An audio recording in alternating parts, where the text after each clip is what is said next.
La bénédiction. Parlons-en un tout petit peu de la bénédiction. On croit souvent que la bénédiction, c'est quelque chose de bien qui nous arrive. Quand Dieu nous bénit, c'est que on a une bonne santé, on a de l'argent, il nous arrive des bonnes choses, il y a des bons événements qui se préparent. Et puis, quand il y a l'épreuve, on se dit, ça y est, j'ai une malédiction là, qui me tombe dessus. C'est pas toujours juste, les amis. Parce que quand on va dans la Bible,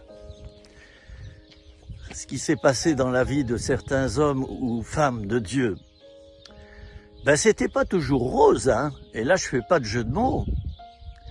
C'était pas toujours rose. Ben dans la vie de Jésus, la plus grande bénédiction qui lui soit arrivée, et je pèse mes mots, c'est qu'il a été choisi comme instrument pour nous sauver.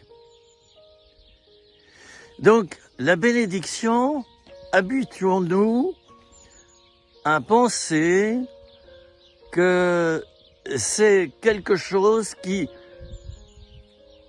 à la fin, produira du bien dans nos vies. D'accord ? Vous savez, j'ai déjà passé du carrelage à l'acide chlorhydrique. Ben, j'imagine que le carrelage, au moment où il reçoit sa décoction d'acide chlorhydrique, s'il pouvait parler, il dirait « arrête, arrête, arrête, arrête ». Ben, dans nos vies, les amis, il y a des choses qui nous arrivent. Et si on les examine sur le moment, alors oui, on se dit c'est un mal qui m'arrive là.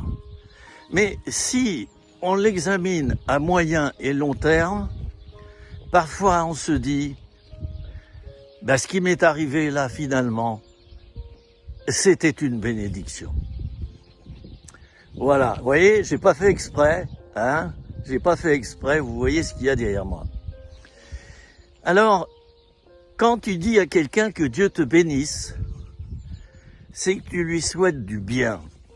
Et tu souhaites que Dieu, oui, le bénisse vraiment.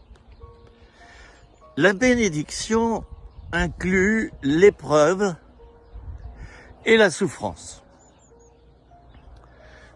Mais la finalité de certaines épreuves, c'est vraiment qu'il en sort beaucoup de bien. Regardez la vie de Joseph dans l'Ancien Testament, regardez...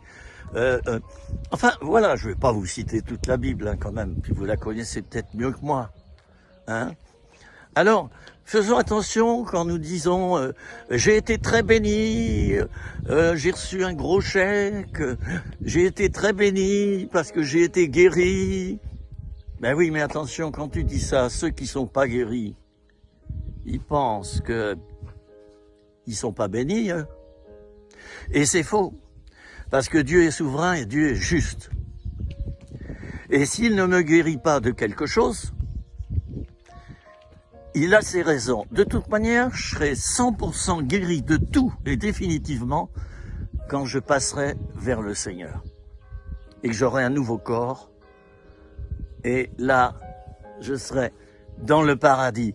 Chez moi, c'est pas seulement un souhait, peut-être bien. Les gens disent, oui, peut-être bien que je suis sauvé, j'espère que je suis sauvé. Oh, mais qu'est-ce que c'est que ce genre de foi? Hein? Qu'est-ce que c'est que ce genre de foi?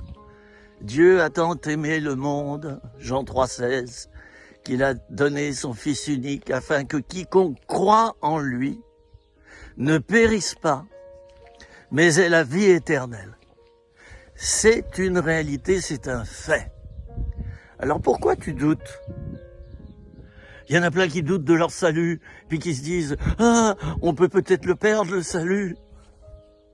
Moi, je vis pas comme ça. Quand je pêche, je demande pardon. Quand je fais quelque chose qui est pas bien, je demande pardon. Quand je vis mal quelque chose, je vais pas penser que le ciel va me tomber sur la tête.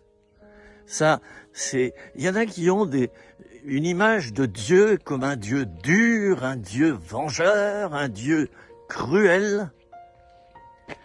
Dieu fait justice et quelquefois ça va faire mal. Mais il est d'abord douceur, bonté, gentillesse. Il est fair-play, il est patient avec nous. Voilà, je termine en vous disant, soyez bénis, en incluant que l'épreuve aussi va vous bénir. Il faut vous mettre ça dans le crâne. Ma mère me disait, mets-toi ça dans le ciboulot, Philippe. La souffrance est parfois un instrument d'immense bénédiction. Il y a un exemple indiscutable, c'est le chemin de croix. Jésus qui meurt à Golgotha pour nous.